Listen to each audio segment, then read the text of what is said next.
Whew.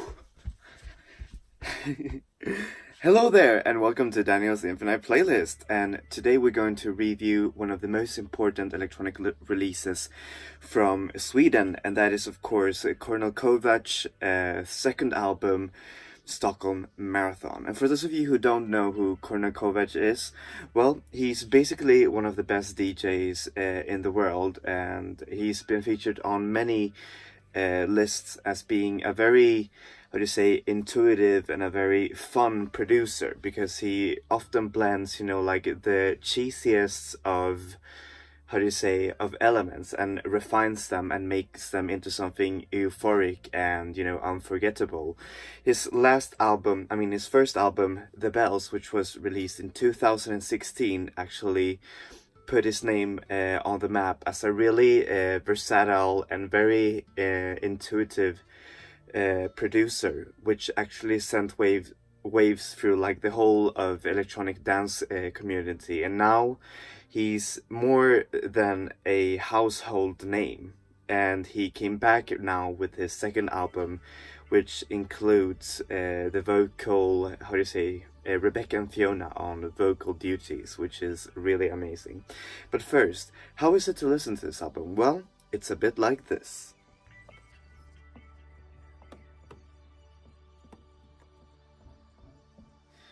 Alright, I'm going to show you the CD unboxing now, and as you see, it's a very simple album cover.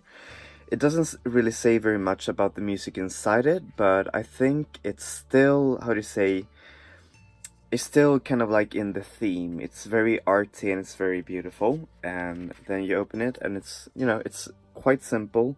You see the track names over there, and then the CD, and also like in the back where all the credits are. It's almost identical to his first physical release, the CD album for The Bells. It's very simple and it's very, well, it's nice. So, back to the actual review. So how is this album musically? Well, musically, this album takes from different blends of dance music, most notably house and house pop genres, and that is mainly thanks to Rebecca and Fiona's contributions on, I think, 4 or 5 songs, and their contributions are more than welcome in the album. Like, at first I was kind of like, wow, this is amazing, because I was not a very big fan of Kornél Kovács, Kovács' earlier compositions, because I felt that the vocal, how do you say, element was somehow missing. And now that he's been paired up with Rebecca and Fiona, who are very well known for their abilities to write really grand electropop hooks, and it's like a match made in heaven. What's actually kind of sad is that there are not enough tracks with them on it, and you feel that the how do you say, like the instrumental tracks, like the ones where Kornél Kovács is is the only one featured, then you feel like they are kind of weaker for the album as a whole, and I'm saying that it's house and house pop, but it's very like in the lightest sense of the world, because it also takes cues from electronic R&B and some ambience and some very, how do you say, and some garage music as well. And it's a very nice combo. However, it is in the tracks of Rebecca and Fiona where he shines the most, because he's such a good producer, and he's really capable of making how do you say, artists work. And what I really like about the Rebecca and Fiona collaborations is that they also work like with the barest of how to say, elements. Usually you see Rebecca and Fiona really singing out and doing like these big bombastic songs, but now they're really like in their most like barest of elements, and that's thanks to both Kornél Kovács and Rebecca and Fiona. So, how is this album lyrically? Well, besides from the actual instrumental tracks, which are, well, they're a bit more on the album, but I feel like the common theme on Stockholm Marathon is actually the city of Stockholm and Kornél Kovács' constant, how do you say, constant homage to it. He says that he really loves Stockholm because Stockholm is his home, and it's also the home of Studio Barnhus, which is his how do you say, his music label.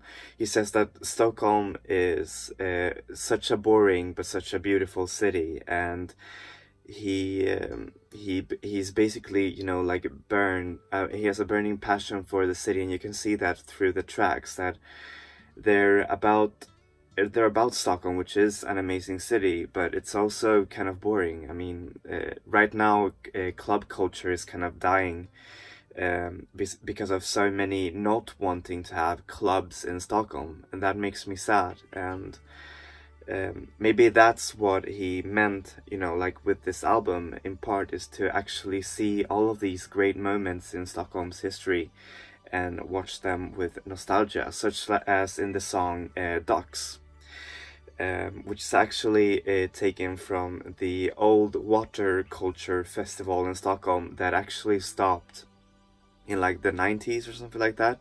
And it was like this huge event where you had, you know, like these big rubber ducks and everything. And yeah, I mean, those are like the lyrical theme, I mean the themes, overarching themes on his songs, at least instrumental ones. And the ones with Rebecca and Fiona, they have a little bit more, how do you say, lovelorn and nostalgic songs, as is often seen on Rebecca and Fiona songs, and they work really well as romantic dance songs, where you can just really, how do you say, shuffle euphorically to in the dance floor. But that being said, there are not that many lyrics either, and that's what I also meant by, you know, saying that Rebecca and Fiona are really, you know, just stripped down to their barest points. So yeah, what do I give this album? Well, I give it an 8 out of 10. It is a great electronic album and a testament to how the electronic music scene in Stockholm is actually thriving, despite all of the recent closings of important club venues, or well, like the threat of closings. And I hope that this album will actually revitalize how electronic producers here in Stockholm actually think. And I really hope that he's gonna keep on doing like these vocal collaborations and do them even more. His instrumental tracks are unfortunately what drags the whole project down, because some of them are just a bit way too long, and some of them actually lack, you know, like the drive that the emotional drive that the tracks with Rebecca and Fiona have, you know, like during the album. And you can clearly see it, like when you finally have listened to all the Rebecca and Fiona songs, you feel like, ugh, why do I have to listen to the rest? But nevertheless, if you pause through all of those thoughts, then you can actually enjoy this album, and it is a very nice album. So I recommend you to see it. I mean, to listen to it, sorry. So yeah, thank you so much for watching this review. As always, I'm going to put the artist links down below.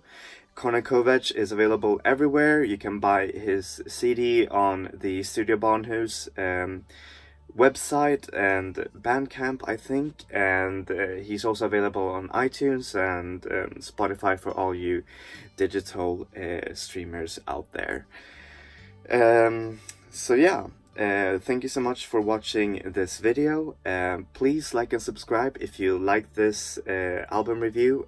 I'm going to be back with new album reviews every Wednesdays and classic album reviews every Saturday. So yeah, I hope that you wanna tag along for this musical ride. So yeah, that's it for me. Thank you so much. Enjoy music, enjoy life, people. Hej då!